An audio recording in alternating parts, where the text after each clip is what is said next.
जय श्री राम साथियों। मध्यकालीन इतिहास की इस श्रृंखला में हम गुलाम वंश कर रहे थे। ठीक है, तो गुलाम वंश में हमने देखा कि गुलाम वंश की स्थापना कौन करता है? कुतुबुद्दीन ऐबक। ऐबक के बाद फिर उसका पुत्र आराम शाह बैठता है, लेकिन जो कि अयोग्य होता है। तो उसके बाद उनका दामाद जो होता है इल्तुतमिश के, वो बैठ जाता है गद्दी में। ठीक है, फिर इल्तुतमिश अपनी पुत्री रजिया को मतलब सुल्तान के लिए मनोनीत करता है। तो उसके बाद रजिया सुल्तान के बारे में हमको देखना है। ठीक है, तो हम यहाँ तक आ गए थे गुलाम वंश में। चलिए एक बार हम फिर से देख लेते हैं कि क्या था, क्योंकि इसमें हम गुलाम वंश को अच्छी तरह से कवर करेंगे और ये पूरी क्लास टोटली गुलाम वंश पे ओरिएंटेड होगी। ठीक है, तो चलिए फिर से देखते हैं। देखिए, गुलाम वंश 1206 से 1290 तक चलता है। कुतुबुद्दीन ऐबक किसका गुलाम था? मोहम्मद गौरी का गुलाम था। ठीक है, और 1210 में इसकी चौगान खेलने में मृत्यु हो जाती है, पोलो खेलने में। और इसकी राजधानी कहाँ थी? लाहौर थी, हमें पता है। और भारत में तुर्की राज्य का संस्थापक किसको बोलते हैं? गुलाम वंश को बोलते हैं। ठीक है, और अगर पोलो किसने चलाया बोलेंगे तो तुर्कों ने पोलो चलाया। ठीक है, यानी कि चौगान। और जो कुतुबुद्दीन ऐबक था वो सुल्तान की उपाधि नहीं लेता है, मलिक और सिपह सलार की उपाधि लेता है। ठीक है, और इसके उपनाम क्या क्या थे बताइए? लाख बख्श था, पील बख्श था, और कुरान खान हातिम सेकंड था। ठीक है, लाख बख्श क्यों बोलते थे? लाखों का दान करता था, उदार था बहुत ज़्यादा, इसलिए इसको लाख बख्श कहा जाता था। कुरान खां कहा जाता था, हातिम सेकंड कहा जाता था। इसको हातिम सेकंड किसने कहा था? मिन्हाज सिराज ने। ठीक है, वही मिन्हाज सिराज जिसने क्या बुक लिखी थी? तबकात ए नासरी लिखी थी। ठीक है, चलिए, और ऐबक का अर्थ होता है चंद्रमा का स्वामी। ठीक है, और बाकी ये जो दो अन्य गुलाम और थे, नसीरुद्दीन उवाचा जो कि सिंध प्रांत मुल्तान में जो गुलाम था, और ताजुद्दीन यलदौद जो कि गजनी में गुलाम था, इनसे भी ये वैवाहिक संबंध स्थापित करके यहाँ का जो अपना साम्राज्य होता है उसको बचा देता है। फिर 1210 तक इसका यही साम्राज्य रहता है। और फिर हमने देखी थी हसन निजामी, एक जो राइटर था, हसन निजामी, जो इसका दरबार में रहता था, उसने ताज उल मासिर नामक पुस्तक लिखी थी। ठीक है, ताज उल मासिर। और एक और था फ़क्र ए मुदबिर, इसने अदल उल हर्ब संजराए अनसब ऐसे करके पुस्तक लिखी थी। ठीक है, और मेन क्या था इसके में? कुतुब मीनार का निर्माण कराता है ऐबक। कितने मंजिला है? अभी 5 मंजिला है। ठीक है, पहले 5 नहीं थी, बस निर्माण शुरू कराता है, ये नींव रखता है कुतुब मीनार की। और किसकी याद में? कुतुबुद्दीन बख्तियार काकी, जो कि एक सूफी संत थे, उनकी याद में। कुतुबुद्दीन बख्तियार काकी की याद में रखता है। ठीक है, लेकिन निर्माण पूरा कौन कराता है? इसका दामाद इल्तुतमिश पूरा कराता है। ठीक है, लेकिन फिर उसके बाद वो क्षतिग्रस्त हो जाता है, तो फिर उसका जीर्णोद्धार करा के उसको 5 मंजिला बनाता है। कौन? फिरोज शाह तुगलक। ठीक है, तुगलक वंश में जाके जो इसका वर्तमान स्वरूप है वो तुगलक स्वरूप में जाके आता है। ठीक है, और देखिए, फिर कुतुबुद्दीन ऐबक का पुत्र आराम शाह होता है, जो कि अयोग्य होता है। तो इसको मतलब इसको शासन से उठा देते हैं। तो कौन सी लड़ाई थी साथियों? जट की लड़ाई थी। ठीक है, जट की लड़ाई कब होती है? कब हुई थी मृत्यु? 1210 में हुई थी, तो 1210 में ही लड़ाई होती है इल्तुतमिश और आराम शाह के बीच में। तो फिर इल्तुतमिश आराम शाह को हरा देता है, तो इल्तुतमिश फिर शासन में बैठ जाता है। ठीक है, इल्तुतमिश का पूरा नाम था शमसुद्दीन इल्तुतमिश। क्या था साथियों? शमसुद्दीन इल्तुतमिश था। ठीक है, 1211 से 1236 तक। 1236 में कौन आती है साथियों? रजिया आती है ना, ये तो हम देख चुके थे। तो 36 तक, रजिया के आने तक, 1236 तक इल्तुतमिश का शासन रहता है। इल्तुतमिश को गुलामों का गुलाम कहते हैं। क्यों कहते हैं? क्योंकि देखिए, इल्तुतमिश किसका गुलाम था? ऐबक का। और ऐबक किसका गुलाम था? गोरी का। तो गुलाम का गुलाम हो गया। ठीक है, और इसको वैधानिक सुल्तान बोलते हैं, प्रभुत्व संपन्न सुल्तान बोलते हैं, और वास्तविक संस्थापक बोलते हैं। ठीक है, गुलाम वंश का वास्तविक संस्थापक किसको बोलते हैं? इल्तुतमिश को। और दिल्ली सल्तनत का उद्धारक कहा जाता है। ठीक है, दिल्ली सल्तनत का उद्धारक कहा जाता है किसको? इल्तुतमिश को। ठीक है, और देखिए, और इल्तुतमिश को कुतुबुद्दीन ऐबक ने सर ए जानदार का पत्र दिया था। ठीक है, सर ए जानदार, सर ए जहांदार लिखा है कहीं पे, कहीं पे जानदार लिखा है। ठीक है, सर ए जहांदार, इसका अर्थ होता है जो अंगरक्षक होते हैं उनका प्रधान। ठीक है, अंगरक्षकों का प्रधान, इसका पद दिया था किसको? ऐबक को। किसने दिया था? इल्तुतमिश ने। ठीक है, और देखिए, जब और तब ये उससे पहले क्या था? मतलब सुल्तान बनने से पहले ये बदायूं का सरदार था। ठीक है, कहाँ का सरदार था? बदायूं का सरदार था, बदायूं का गवर्नर था, सॉरी। ठीक है, बदायूं का गवर्नर था सुल्तान बनने से पूर्व। और इसने क्या किया? राजधानी लाहौर से दिल्ली स्थानांतरित किया। ऐबक के टाइम पे राजधानी कहाँ थी? लाहौर थी। ठीक है, फिर ये दिल्ली ले आता है राजधानी को। अब देखिए, फिर उसके बाद, हाँ, देखिए 1200 कितने में बैठा था? 11 में बैठा था ना। और 1221 में जो चंगेज खान था, चंगेज खान कौन था? मंगोल था ना, चंगेज खान मंगोल। इसने इसके आक्रमण से भारत को बचाया था, ठीक है। जो जलालुद्दीन मांगबरनी था, ये चंगेज खान से इसका युद्ध हुआ था, तो ये शरण मांगने के लिए आता है किसके पास, इल्तुतमिश के, लेकिन इल्तुतमिश मना कर देता है, इसको टाल देता है, ठीक है। तो सिंधु तट पर अंग्रेज दिखे थे, सिंधु तट पर अंग्रेज कहाँ से आएंगे अभी, मंगोल दिखे थे सबसे पहले कब, 1221 ईस्वी में, ठीक है। तब चंगेज खान आया था, ठीक है। जो चंगेज खान है मंगोल, इसका एक्चुअल नाम क्या था, पेपर में आया था, ठीक है, इसको इग्नोर नहीं करना। तैमुजिन खान, ठीक है। चंगेज खान का मूल नाम क्या था, तैमुजिन खान, ठीक है। चलिए, और ये हमने देख लिया 1221 में ये मांग बनी, ये कहाँ, शरण न देकर दिल्ली में, ये सब देख दिया था हमने, ठीक है। और मंगोल सबसे पहले कब देखे गए थे, 1221 में इल्तुतमिश आया था। और हाँ, फिर हमने ये भी देखा कि खिल्लत मिली थी, इल्तुतमिश को खलीफा से खिल्लत प्राप्त हुई थी, ठीक है। इल्तुतमिश को खलीफा से प्राप्त हुई कब, 1229 ईस्वी में हुई थी ना। और बगदाद के खलीफा से प्राप्त हुई थी, बगदाद इराक की राजधानी होती है, ठीक है। तो बगदाद के खलीफा कौन थे तब, मुंतशिर बिल्लाह, ठीक है। मुंतशिर बिल्लाह तब बगदाद के क्या थे, खलीफा थे। तो लेकिन ये क्या होता है कि, और जो इसका साम्राज्य था इल्तुतमिश का, अगर ये खिल्लत प्राप्त हो जाती है तो ये इनका साम्राज्य दार उल इस्लाम का एक भाग बन जाता है, ठीक है। दार उल इस्लाम का भाग बन जाता है अगर खलीफा से खिल्लत प्राप्त हो। लेकिन ऐसा होता है कि एक दूसरा सुल्तान कोई था, तो उसने भी खिल्लत प्राप्त की थी, लेकिन इल्तुतमिश ने मतलब दूसरे जो सुल्तान था, दूसरा राजा था, उसको हरा दिया था। तो एक तरह से इसने जो खलीफा थी उसका अपमान कर दिया था, क्योंकि अगर दोनों को खिल्लत मिली है तो दोनों बराबर उनके हुए ना। लेकिन ये थोड़ा वो कर देता है, उसमें उसको नकार देता है मान्यता को, ठीक है। और जो इल्तुतमिश था, इल्तुतमिश ने सुल्तान ए आजम की उपाधि धारण की, सुल्तान ए आजम, ठीक है। सुल्तान ए आजम की उपाधि किसने धारण की, इल्तुतमिश ने, ठीक है। लास्ट क्लास में नहीं देखा था हमने, सुल्तान ए आजम की उपाधि किसने धारण की, इल्तुतमिश ने, ठीक है। और हमने देखा पहला शासक खिल्लत प्राप्त करने वाला इल्तुतमिश हो गया। और देखिए, और जो इसने खिल्लत प्राप्त की थी, इसका वर्णन किसने किया, हसन निजामी ने, ठीक है। हसन निजामी की बुक क्या थी बच्चों, ताज उल मासिर, क्या थी, ताज उल मासिर, ठीक है, ताज उल मासिर। और देखिए, और इसने क्या चलाया था, सर्वप्रथम शुद्ध अरबी सिक्के चलाए, किसने, इल्तुतमिश ने, ठीक है। सबसे पहले अरबी सिक्के किसने चलाए, इल्तुतमिश ने। और देखिए, चांदी का क्या चलाया था, टका, और तांबे का चलाया था जीतल, ठीक है। हमने इसको कैसे याद किया था, आपको याद है, चांदी का टका, हमने चांदी को बोला था AGT, ठीक है। चांदी को क्या बोलते हैं, AGT, ऐसे करके। तो चांदी का टका, और तांबे का कॉपर, CUG, ठीक है, CUG। तो कॉपर ये CUG और AGT, ठीक है। चलिए, तो ये जो भी था, और हाँ, इल्तुतमिश ने और क्या बनाया था, 40 गुलामों का समूह था, उसको क्या बोलते थे हम, तुर्कान ए चहलगानी, ठीक है। तुर्कान ए चहलगानी बोलते थे और चालीसा बोलते थे, ठीक है। तुर्कान ए चहलगानी और चालीसा बोलते थे। और इसका अंत करेगा बलबन, ठीक है। बलबन को भी आज ही देखेंगे हम, क्योंकि गुलाम वंश में ही आता है बलबन भी, ठीक है। तुर्कान ए चहलगानी का गठन कौन करता है, इल्तुतमिश, और ख़त्म कौन करेगा, बलबन, ठीक है। चलिए, और उज्जैन का महाकाल मंदिर और भिलसा मंदिर था उज्जैन में ही। उज्जैन का महाकाल व भिलसा मंदिर को लूटा था किसने, इल्तुतमिश ने, ठीक है। और इसका विवरण किसने दिया है, मिन्हाज सिराज ने अपनी पुस्तक तबकात ए नासिरी में, ठीक है। मिन्हाज सिराज ने अभी रजिया के बारे में भी बताएगा, ये पुस्तक बड़ी इंपॉर्टेंट है, ठीक है। मध्यकालीन इतिहास के नज़रिए में तबकात ए नासिरी, जो कि मिन्हाज सिराज ने है, ये सल्तनत काल का पहला क्रमबद्ध इतिहास का प्रयास है, ठीक है। सल्तनत कालीन इतिहास का पहला क्रमबद्ध इतिहास का प्रयास है, ठीक है। फिर उसके बाद क्या होता है, इल्तुतमिश शासिका मनोनीत करते हैं अपनी पुत्री रजिया को, ठीक है। अपनी पुत्री रजिया को शासिका मनोनीत करते हैं। और फिर उसके बाद क्या होता है, और रजिया का जो एक्चुअल नाम क्या था, उम्मदत उल निश्वा था, ठीक है। उम्मदत उल निश्वा, यानी कि रजिया को ये क्या करते हैं, शासिका मनोनीत करते हैं। लेकिन क्या होता है, इल्तुतमिश की तो मृत्यु हो जाती है। फिर जो इनकी एक रानी थी शाह तुर्कान, ठीक है, शाह तुर्कान रानी थी, इसके प्रभाव से इनका एक पुत्र होता है रुकनुद्दीन फिरोज राजा बनता है, लेकिन ये अयोग्य होता है तो इसको हटा दिया जाता है, ठीक है।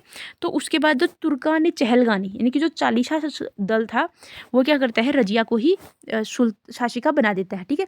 तो फिर रजिया आ जाती है, ठीक है। रजिया का मात्र 4 साल का पीरियड है, लेकिन इतिहास में प्रथम व अंतिम महिला शासिका शासिका होने का गौरव प्राप्त है किसको?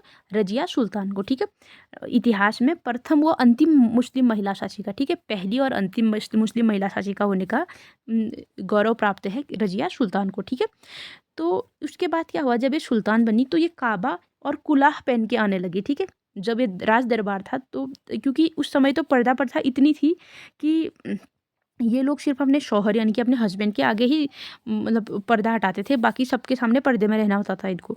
तो रजिया ने क्या किया, काबा और कुलाह पहन के आने लगी। ठीक है, कुलाह किसको कहते हैं भी क्वेश्चन आ सकता है। कुलाह टोपी को कहते हैं और काबा कोट को कहते हैं। ठीक है, काबा और कुलाह यानी कि काबा कोट और कुलाह पहन के ये राज दरबार में आने लग गई। ठीक है, तो उसके बाद क्या हुआ देखिए, तुर्की अमीरों ने ही इसको क्या बनाया था, प्रशासिका बनाया था। लेकिन ये लोग मतलब ये लोग अपना ज़्यादा प्रभुत्व दिखा रहे थे।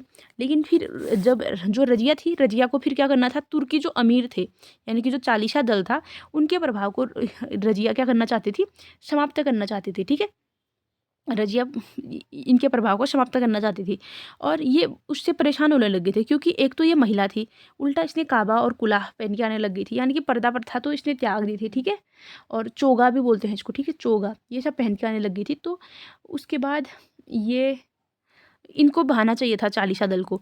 तो इतने में क्या किया रजिया ने, एक मतलब सैनिक था इन्हीं के उसमें, जमालुद्दीन याकूत करके। ठीक है, जमालुद्दीन याकूत करके एक सैनिक था, उसको अमीर ए आखुर का पद दे दिया। ठीक है, अमीर ए आखुर, अमीर ए आखुर होता था जो घुड़सवार सेना का प्रमुख होता था। ठीक है, घुड़सवार सेना का प्रमुख होता था अमीर ए आखुर, यानी कि अश्वशाला प्रधान बोल सकते हैं। ठीक है, मतलब घुड़सवार सेना का जो प्रमुख था वो तथा अमीर ए आखुर, वो पद इसने दे दिया जमालुद्दीन याकूत को।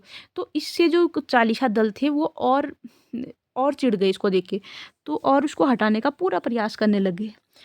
तो फिर उसके बाद क्या हुआ देखिए, 1240 की बात है, पहला विद्रोह हुआ। पहला विद्रोह हुआ रजिया के काल में। ठीक है, रजिया के काल में पहला विद्रोह हुआ। ये किया था कबीर अमाज खान ने। ठीक है, कबीर अमाज खान ने विद्रोह किया था 1240 में। ठीक है, तो जो कबीर अमाज खान था वो लाहौर का इक़्तिदार था। कहाँ का इक़्तिदार था? लाहौर का इक़्तिदार था कबीर अमाज खान। तो फिर उसके बाद क्या होती है, ये हाँ लाहौर का इक़्तिदार ये विरोध कर देता है। उसके बाद फिर नेक्स्ट विद्रोह और करता है कौन? मलिक अल्तुनिया। ठीक है, मलिक अल्तुनिया कर देता है विद्रोह, ये भी 1240 में ही, क्योंकि अब 1240 का टाइम लास्ट है रजिया का, 1236 से 40 तक ही चलता है ना। देखिए, पहला किसने किया? कबीर अमाज खान ने किया, लाहौर का इक़्तिदार था। दूसरा किया मलिक अल्तुनिया। मलिक अल्तुनिया था भटिंडा का इक़्तिदार, तबर ए हिंद का इक़्तिदार या भटिंडा का इक़्तिदार था कौन? मलिक अल्तुनिया। लेकिन और मलिक अल्तुनिया विद्रोह करता है तो रजिया क्या करती है, यहाँ पे खुद चली जाती है। ठीक है, यहाँ पे खुद चली जाती है तो अल्तुनिया रजिया को गिरफ्तार कर लेता है। ठीक है, रजिया को गिरफ्तार कर लेता है, लेकिन रजिया विवाह का प्रस्ताव रखती है अल्तुनिया के आगे, तो अल्तुनिया रजिया से विवाह कर लेता है। ठीक है, अल्तुनिया रजिया से विवाह कर लेता है। फिर वो जैसे ही दिल्ली को लौट रहे होते हैं तो उनकी हत्या कर दी जाती है। कहाँ पे? कैथल में। ठीक है, कैथल एक जगह पड़ती है हरियाणा में, यहाँ पर डाकू इनकी हत्या कर देते हैं। ठीक है, डाकू हत्या कर देते हैं किनकी? रजिया की और अल्तुनिया की। तो यही तक थी रजिया की कहानी। ठीक है, अभी हम देखेंगे रजिया। देखिए, फिर रजिया के पतन का क्या कारण था, मतलब रजिया को इस तरह से मतलब और रजिया का प्रशासन बहुत अच्छा था, मतलब अच्छा था, लेकिन उसका महिला होना क्या था, उसका महिला होना उसके पतन का कारण था। ऐसा कहा है किसने? मिन्हाज सिराज ने। मिन्हाज सिराज कौन? वही तबकात ए नौसरी जिन्होंने पुस्तक लिखी है सल्तनत काल का पहला क्रमबद्ध इतिहास। ठीक है, तो उनके अनुसार रजिया का महिला होना ही रजिया के पतन का कारण था। उन्होंने ऐसा लिखा है, क्योंकि अगर रजिया महिला नहीं होती तो उनका जो प्रशासन था वो अच्छा था। ठीक है, और दूसरा क्या था? तुर्की अमीरों की महत्वाकांक्षा। जो तुर्की अमीर थे यानी कि जो चालीसा दल था, चालीसा दल का जो महत्वाकांक्षा थी वो भी रजिया के पतन का कारण रही। ठीक है, देखिए फिर उसके बाद बहराम शाह बैठता है रजिया के बाद। रजिया के बाद बैठता है बहराम शाह गद्दी में। ठीक है, देखिए 1240 तक रजिया थी ना, 1240 से 42 तक बैठता है कौन? बहराम शाह। ठीक है, जो बहराम शाह है ये एक पद सृजित करता है, ये पद एग्जाम में पूछा जा चुका है। ठीक है, बहराम शाह देखिए 2 साल का तो इसका भी कार्यकाल है। बहराम शाह, इसका पद है नायब ए मुमल काल, नायब ए मुमलकल, या इसको बोलते हैं नायब ए ममलिकात, नायब ए ममलिकात या नायब ए मुमलकल, ठीक है। मुमलकल या मुमलिकात ऐसे जो भी बोलेंगे। ये पद कौन बनाता है? बहराम शाह, ठीक है, बहराम शाह। और इसमें नियुक्ति करता है,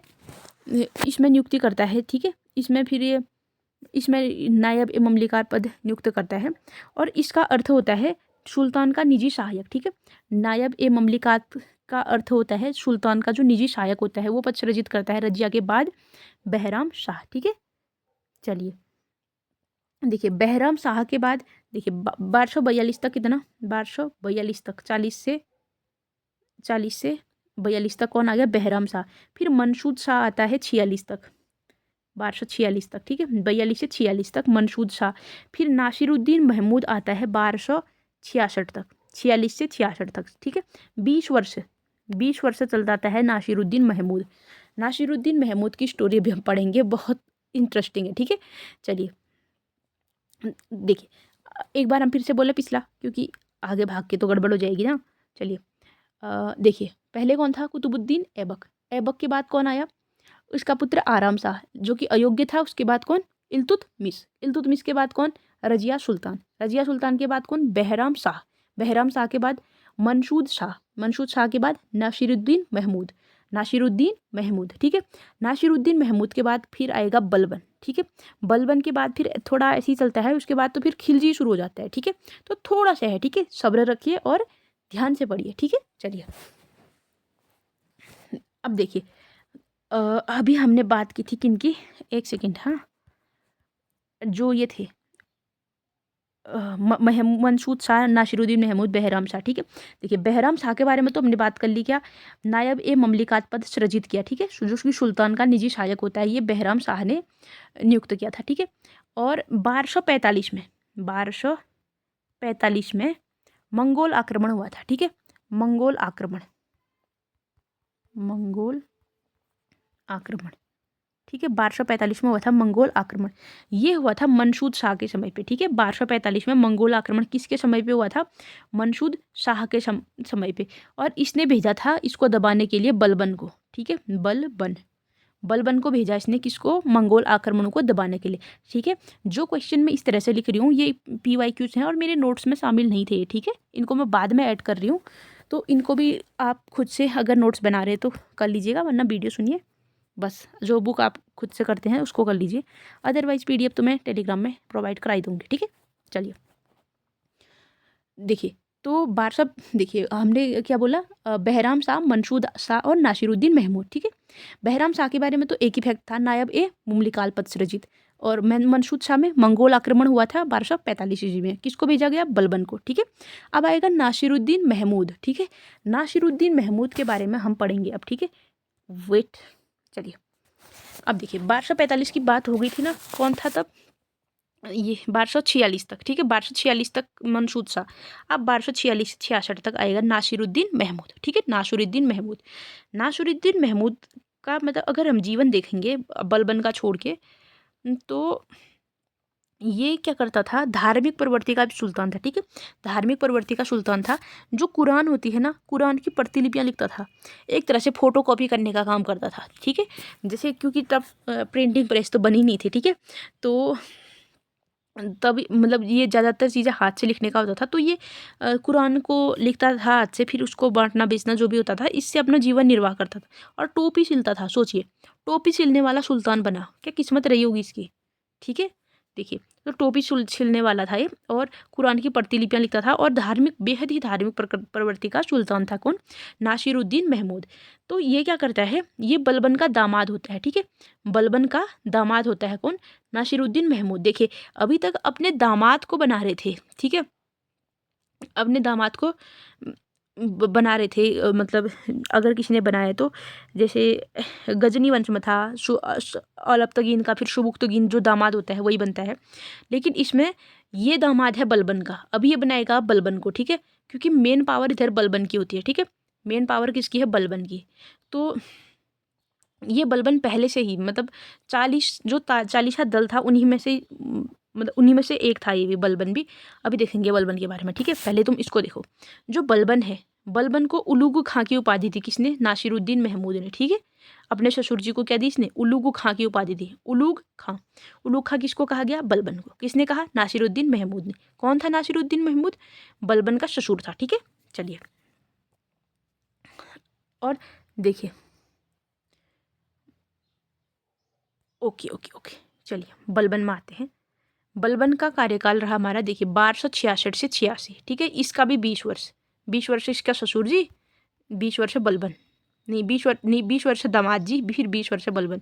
इसने अपनी पुत्री का विवाह करा दिया किससे? नासिरुद्दीन महमूद से, और इसी को बना दिया इसने क्या?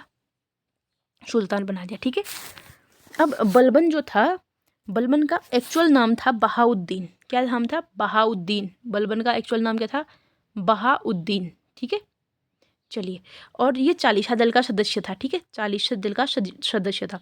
इसने राजत्व के दैवीय सिद्धांत का अनुसरण किया। बलबन ने राजत्व के दैवीय सिद्धांत का अनुसरण किया, मतलब इसका कहना क्या था, जो राजा है वो देवता के तुल्य होता है। ठीक है, इसने राजा को देवता के तुल्य माना ताकि लोग इसका विरोध ना करें ज़्यादा और इसका मान रखे। ठीक है, और इसने सिजदा और पैबोस प्रथा प्रारंभ की। ठीक है, सिजदा और पैबोस प्रथा किसने प्रारंभ की? बलबन ने। ठीक है, गयासुद्दीन बलबन ने।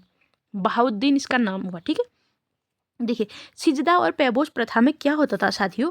सिजदा में ये होता था, जो अमीर है, तुर्की अमीर जो भी थे, जो चालीसा दल थे, वो सभी क्या करेंगे? घुटनों के बल बैठकर सुल्तान को अभिवादन करेंगे। ठीक है, घुटनों के बल बैठेंगे पहले वो ज़मीन में, फिर उसके बाद सुल्तान को ऐसे सलाम करते हैं, जैसे मुंडी में हाथ लगा के ऐसे करके।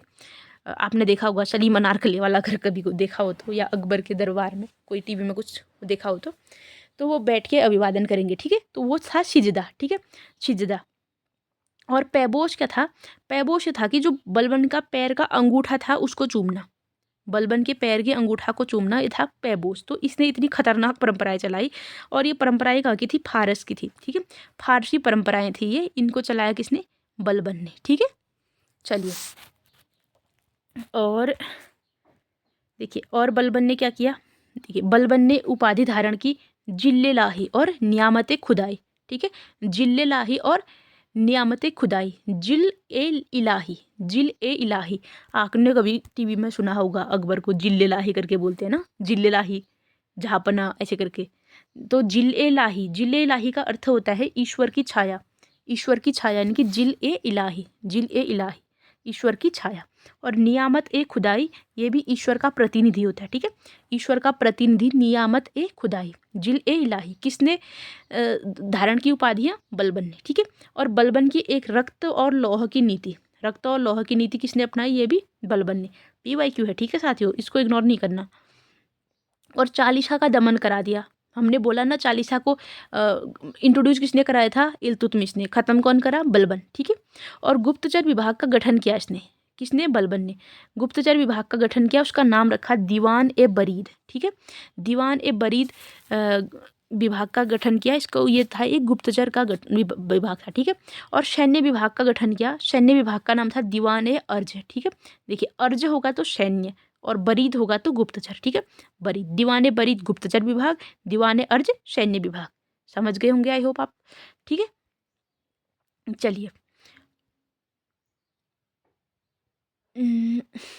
और 1279 में, 79 80 1279 में, ठीक है, सॉरी आप समझ लीजिए 79, 1279 में तुगरिल खां, तुगरिल खां एक व्यक्ति था जिसने बंगाल में विद्रोह कर दिया। ठीक है, शायद से बंगाल का कोई रहा होगा इक़्तिदार या कुछ भी, तो इसने ये बंगाल में विद्रोह कर दिया। तुगरिल खां ने, तुगरिल खां ने विद्रोह किया बंगाल में।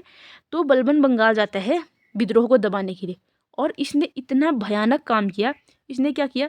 जैसे सड़क होती है, सड़क की दोनों ओर, सड़क के दोनों, ये सड़क है, रोड हो गई, रोड के दोनों ओर 2 किलोमीटर तक, 2 किलोमीटर तक पहले तख्ते लगाए। ठीक है, तख्ते लगाए, और उन कीलों में जो भी विद्रोही थे उनको ठुकवा दिया। ठीक है, कील गांठ के तख्ते लगा के पहले सड़क के दोनों तरफ, उनमें वो जो विद्रोही थे उनको ठुकवा दिया। और इस दृश्य को देख के जो बलबन का बेटा बुगरा खां था, ठीक है, बलबन का बेटा था बुगरा खां, वो बेचारा डर गया। मतलब इतना भयानक नरसंहार को देख के वो डर के उसने राजा बनने से ही मना कर दिया बलबन के बेटे ने। कि इतना खतरनाक दृश्य देख के उसने राजा बनने से इनकार कर दिया। और वो उसने क्या बोला कि जो सुल्तान का पद है वो निरंकुशता का सजीव प्रतीक है। ठीक है, सुल्तान का पद निरंकुशता का सजीव प्रतीक है। किसने कहा? जो बलबन का पुत्र बुगरा खां था। क्यों कहा? क्योंकि 1279 में तुगरिल खान ने विद्रोह किया था बंगाल में, उसको दबाने के लिए बलबन जाता है और उसने इतना भयानक नरसंहार कराया, जो विद्रोही थे उनका तख्ते में ठुकवा दिया। ठीक है, तो उसके बाद बुगरा खान ने राजा बनने से इनकार कर दिया। ठीक है, अब बुगरा खान ने राजा बनने से इनकार कर दिया तो राजा तो कोई बनेगा ही ना साथियों, क्योंकि मतलब दिल्ली सल्तनत ऐसी ही तो नहीं रहेगी। देखिए 86 तक तो ये रहा। ठीक है, 86 तक कौन रहा? बलबन रहा। ठीक है, 86 के बाद 90 में आता है 1290 में आता है कौन? खिलजी।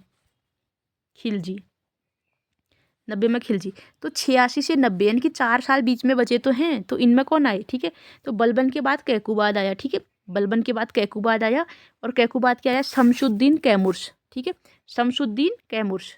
बलबन के बाद कैकुबाद आता है, कैकुबाद के बाद आता है शमशुद्दीन कैमुर्स। शमशुद्दीन कैमुर्स गुलाम वंश का अंतिम शासक होता है। ठीक है, शमशुद्दीन कैमुर्स क्या होता है? गुलाम वंश का अंतिम शासक होता है। ठीक है, तो ये थे हमारे गुलाम वंश के शासक। ठीक है, अब हम थोड़ा थोड़ा और देखते हैं, कुछ एक्स्ट्रा फैक्ट है। देखिए, और बलबन ने और क्या स्टार्ट किया? बलबन ने एक नवरोज त्यौहार है, नवरोज त्यौहार, जो कि फारसी त्यौहार है। ठीक है, नवरोज त्यौहार स्टार्ट किया था किसने? बलबन ने।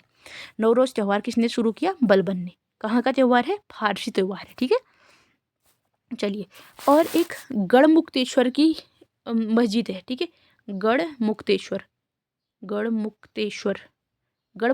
मस्जिद की दीवारों पर, मस्जिद की दीवारों पर उत्कीर्ण शिलालेख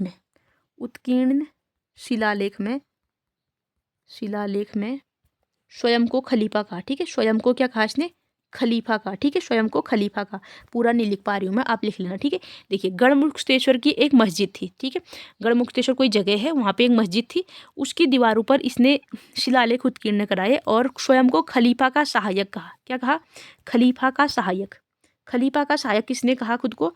बलबन ने। खलीफा का सहायक किसने कहा खुद को? बलबन ने कहा। ठीक है, और सबसे पहले खलीफा से खिल्लत किसने प्राप्त की थी? याद होगा आपको, किसने की थी? इल्तुतमिश ने। ठीक है, चलिए, और क्या था बलबन? और अच्छा, बलबन के दरबार में एक कवि था। ठीक है, बलबन के दरबार में एक कवि था। कौन था? अमीर खुसरो कवि। अरे एक सेकंड, वेट। कवि, बलबन के दरबार में एक कवि था, अमीर खुसरो। ठीक है, अमीर खुसरो क्या था? इसको एक कवि भी था, साहित्यकार था, संगीतज्ञ था। ठीक है, मल्टी टैलेंटेड इंसान था कुल मिला के। इसको बोलते हैं तोता ए हिंद। क्या बोलते हैं? तोता ए हिंद, या हिंद का तोता, या तूतीय हिंद भी बोलते हैं। ठीक है, तूतीय हिंद भी बोलते हैं, तोता ए हिंद। किसको? अमीर खुसरो को। और अमीर खुसरो जो था, खुसरो ने 7 शासकों का कार्यकाल देखा था। ठीक है, दिल्ली के जो 7 सुल्तान थे ना, 7 सुल्तान लगातार, उनका कार्यकाल देखा था।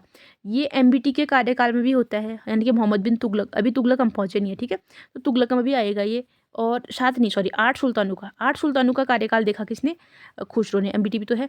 और ये किसके दरबार में था? बलबन के दरबार में भी था। और बलबन से एमबीटी तक, मोहम्मद बिन तुगलक। ठीक है, मोहम्मद बिन तुगलक तक का इसने कार्यकाल, 8 शासक हुए इस बीच में, इन सब का कार्यकाल देखा किसने? अमीर खुसरो ने। और क्या बोला हमने? इसको कवि साहित्यकार था, तोता ए हिंद, निजामुद्दीन औलिया। ये हो गया।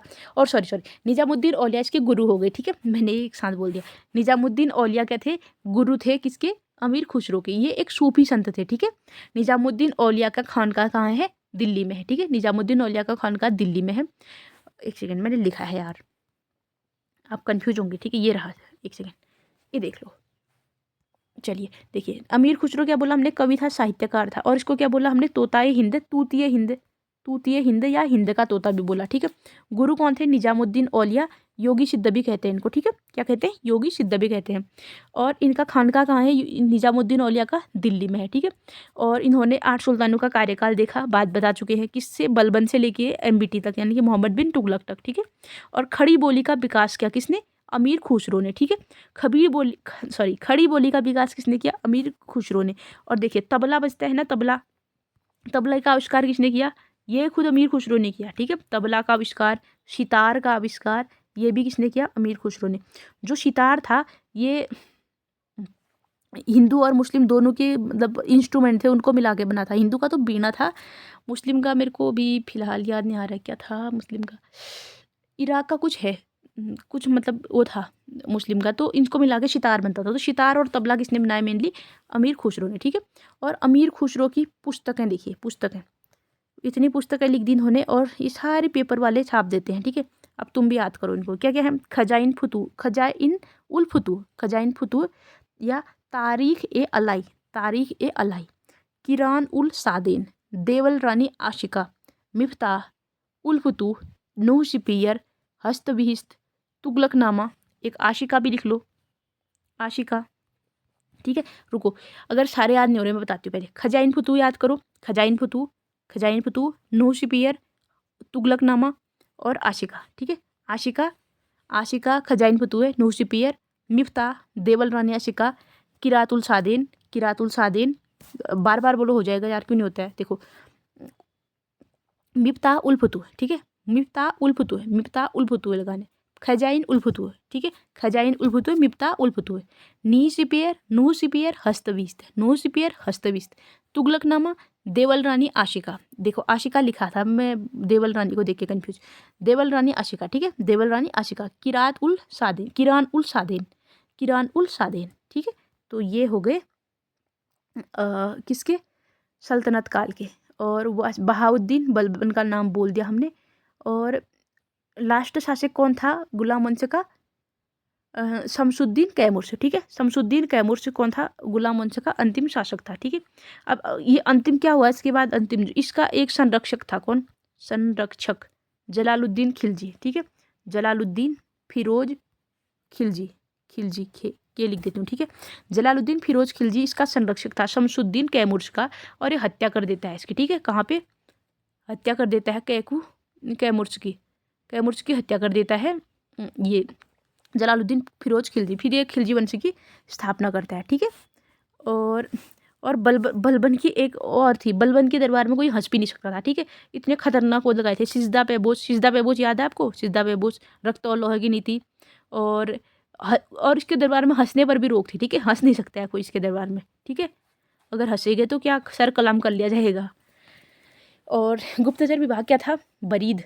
और सैन्य विभाग अर्ज, यानी कि दीवाने अर्ज सैन्य विभाग। गुप्तचर विभाग दीवाने बरीद, ठीक है। और उपाधि क्या थी इसकी? जिल्ले लाही और नियामत खुदाई। और क्या थी? बलबन का जो था मतलब दामाद था, वो कौन था? नासिरुद्दीन महमूद। इसी को हटा के फिर बाद में बनता है ना। नासिरुद्दीन महमूद ने बलबन को क्या कहा था? उलूग खां कहा था, ठीक है। और आदर्शवादी सुल्तान कौन था? बलबन था क्या? बलबन तो हो ही नहीं सकता है। बलबन ने क्या किया था? भूल गए? बंगाल में जब विद्रोह हुआ था तुगरिल खां का, तो उसने तो 2 किलोमीटर की सड़कों में कीला लगा दी थी। उसके खुद के बेटे ने राजा बनने से इनकार कर दिया। तो बलबन तो आदर्शवादी नहीं होगा। लेकिन जो इसका ससुर था वो बेचारा आदर्शवादी था, ठीक है। नहीं, जो इसका दामाद था यानी कि नासिरुद्दीन महमूद क्या था? आदर्शवादी शासक था, धार्मिक था। कुरान की प्रतिविया लिख के उसका जीवन निर्वाह होता था पहले, ठीक है। और बलबन की पुत्री कौन थी? हुजैदा। पुत्री का नाम था इसका हुजैदा, ठीक है। पुत्री भी लिख लो। नासिरुद्दीन महमूद की बेगम कौन? हुजैदा के अब्बा हजूर कौन? बलबन, ठीक है। हुजैदा के अब्बा कौन? बलबन, ठीक है। चलिए ये तो हो गया। और देखिए अमीर आखुर पद मैं किसको नियुक्त किया था रजिया ने? याद है आपको? याकूत, जमालुद्दीन याकूत। एक मूवी भी है रजिया पे बनी हुई, ठीक है। उसमें भी दिखा रखा है याकूत को। उसमें तो ऐसे दिखा रखा है कि याकूत और रजिया को के थोड़ा संबंध वैसे दिखा रखे हैं। इवन जब रजिया घोड़े में चढ़ती थी तो वो अपना हाथ देता था, उसके हाथ पे याकूत के हाथ पे रजिया पैर रख के फिर घोड़े में चढ़ती थी, कुछ ऐसे था। तो ये सब था अमीर आखुर पद। और रजिया का महिला होना उसके पतन का कारण था, किसने कहा था बताओ? मिन्हाज सिराज ने, ठीक है। मिन्हाज सिराज। बुक क्या थी? तबकाते नासिरी। और क्या था जी?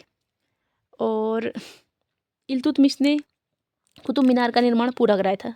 स्टार्ट किसने किया था? कुतुबुद्दीन ऐबक। किसकी याद में? कुतुबुद्दीन बख्तियार काकी, एक सुल्तान थे, उनकी याद में। और क्या था? शुद्ध अरबी सिक्के किसने चलाए थे? इल्तुतमिश ने। चांदी का क्या था? टका। और तांबे का था जीतल। ठीक है। और हाँ, इल्तुतमिश का एक और लिख लीजिए। इल्तुतमिश कहाँ है? इल्तुतमिश, एक सेकेंड रुकिए साथियों। इल्तुतमिश, इल्तुतमिश ने चलाया था, टकसाल की स्थापना की थी। ठीक है, टकसाल। देखिए सिक्के बनाए थे इसने, तो सिक्के ऐसी तो ढलेंगे नहीं ना, टकसालों की में ही तो ढलते हैं सिक्के। तो टकसाल की स्थापना भी किसने की? इल्तुतमिश ने। ठीक है। और अमीर ए आखुर तो हमने बोल दिया। आखुर क्या था? अमीर ए आखुर, ये अश्वशाला का प्रधान था। कहाँ का? अश्वशाला, अश्वशाला का प्रधान था। शौ फर्स्ट आएगा। ठीक है, अश्वशाला का प्रधान था अमीर ए आखुर। और एक और है काजी उल कुजात, काजी उल कुजात। काजी उल कुजात ये धार्मिक मामलों का प्रमुख है। ठीक है, धार्मिक मामलों का। देखिए इस्लाम में काजी क्या कराता है? विवाह कराता है ना। तो विवाह एक धार्मिक अनुष्ठान ही तो वही एक तरह से। तो इस ऐसे याद कर लीजिए। ठीक है, काजी उल कुजात, काजी उल कुजात। काजी उल कुजात क्या किससे संबंधित था? धार्मिक मामलों का प्रमुख था। ठीक है, काजी उल कुजात धार्मिक मामलों का प्रमुख था। ठीक है। और एक और लिख लीजिए। इल्तुतमिश ने बिहार में अपना पहला सूबेदार, बिहार में अपना फर्स्ट सूबेदार किसे नियुक्त किया? सूबेदार। बिहार में अपना फर्स्ट सूबेदार किसको नियुक्त किया? इल्तुतमिश ने मलिक, मलिक जानी, मलिक जानी को। ठीक है, मलिक जानी, क्या नाम था इसका? नाम मलिक जानी। ठीक है, मलिक जानी को बिहार में अपना पहला सूबेदार नियुक्त किया इल्तुतमिश ने। प्रीवियस ईयर क्वेश्चन है। ठीक है, बिहार पीसीएस में या कहीं पे आया हुआ है, मजाक में मत लेना। बिहार में अपना पहला सूबेदार किसको नियुक्त किया? मलिक जानी को। ठीक है, जानी को सूबेदार नियुक्त किया। कहाँ पे? बिहार में। और क्या था साथियों? अच्छा, वो तो याद होगा आपको। अर्ज विभाग किस लिए था? दीवाने बरीद था गुप्तचर के लिए, दीवाने अर्ज था सैन्य के लिए। ऐसी दीवाने वजारत है, वजारत, वजारत। ठीक है, वजारत, वो से वजारत, वो से वित्त, ऐसे याद कर लो। ठीक है, वित्त विभाग था दीवान ए वजारत। ठीक है, आगे का लिख रही मैं। और रसालत था एक, रसालत, दीवान ए रसालत, दीवान ए रसालत था विदेश। ठीक है, दीवान ए रसालत था विदेश मंत्रालय। और एक और था इंशा, दीवान है इंशा, ये पत्राचार के लिए था। ठीक है, पत्राचार के लिए, पत्र व्यवहार यानी कि डाक विभाग का बोलेंगे, दीवान है इंशा। ठीक है, देखिए कौन कौन से थे? दीवान ए बरीद गुप्तचर विभाग, दीवान ए अर्ज सैन्य विभाग, दीवान ए वजारत, वो से वजारत, वो से वित्त। ठीक है, वो से विदेश मत करना यार, वो से वजारत, वो से वित्त। ठीक है, गड़बड़ नहीं करना क्योंकि ये दोनों सेम सेम है। और विदेश के लिए क्या था? रसालत। ठीक है, रसालो, तो रसालत, रसायत का ऐसे, रसालत को ऐसे याद करो, बिलायत, बिलायत, बिलायत किसको बोलते हैं? हमारे यहाँ विदेश को बोलते हैं ना। रसालत का बिलायत ऐसे करके विदेश। ठीक है, अब तो नहीं बोलोगे। रसालत का बिलायत, रसायत का बिलायत के लिए। ठीक है, यानी कि विदेश के लिए। और इंशा किसके लिए था? दीवाने इंशा पत्र व्यवहार के लिए था। ठीक है, तो फिर से बोलूँ क्या? ये केंद्रीय मंत्रिपरिषद थी सारे के सारे। ठीक है, काजी उल कुजात क्यों था? धार्मिक मामलों के लिए था। अमीर अखूर ये घुड़सवार सेना का प्रमुख था। अच्छा, बहराम साहा ने कौन सा पद नियुक्त किया था बताओ?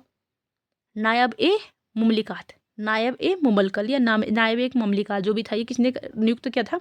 बहराम शाह ने। ठीक है, और मंगोलों ने आक्रमण कब किया था? किसके शासनकाल में किया था? गुलाम वंश में 1245 में। किसका था? मंसूद शाह के काल में किया था। ठीक है, मंसूद शाह ने किसको भेजा मंगोलों को दबोचने के लिए? बलबन को भेजा। ठीक है, किसको भेजा? बलबन को। और बिहार में बलबन का पहला सूबेदार कौन था? मलिक जानी। ठीक है, मलिक जानी। तो हो गया। और कुछ? और बताओ, सुल्तान ए आजम की उपाधि किसने धारण की थी? इल्तुतमिश। क्यों कंफ्यूज हो रहे हो भाई? किसने? इल्तुतमिश ने। ठीक है, चलिए। और बदायूं का गवर्नर था इल्तुतमिश। ठीक है, जब उसको राजा बनाया गया था उससे पहले। और क्या बताओगे? अच्छा, कुव्वत उल इस्लाम मस्जिद किधर है बताओ? ठीक है, दिल्ली में है। बताओ जगह कौन सी है? महरौली। ठीक है, महरौली में। ठीक है, और 2.5 दिन का झोपड़ा किधर है? अजमेर में। कुतुब मीनार दिल्ली में। किसने बनाए थे तीनों? ऐबक ने, कुतुबुद्दीन ऐबक ने। ठीक है, चलिए। और क्या है फिर, चलिए फिर गुलाम मंशू को हम यहीं पे ख़त्म करते हैं, ठीक है। रिवीजन भी हो गया और हो गया बाकी, और कुछ भूलोगी तो नहीं ना, भूलना मत यार, दोबारा दोबारा देख लेना, ठीक है। भूलने से कोई फ़ायदा नहीं होगा। अच्छा चलो लास्ट क्वेश्चन बताओ, अगर ये क्वेश्चन तुम्हें याद होगा तो इसका मतलब तुमको याद है, ठीक है। रक्त और लौह की नीति किसने चलाई, ठीक है, पता है ना किसने चलाई, बलबन ने, ठीक है। चलिए फिर इस क्लास को एंड करते हैं, ठीक है। थैंक यू साथियों।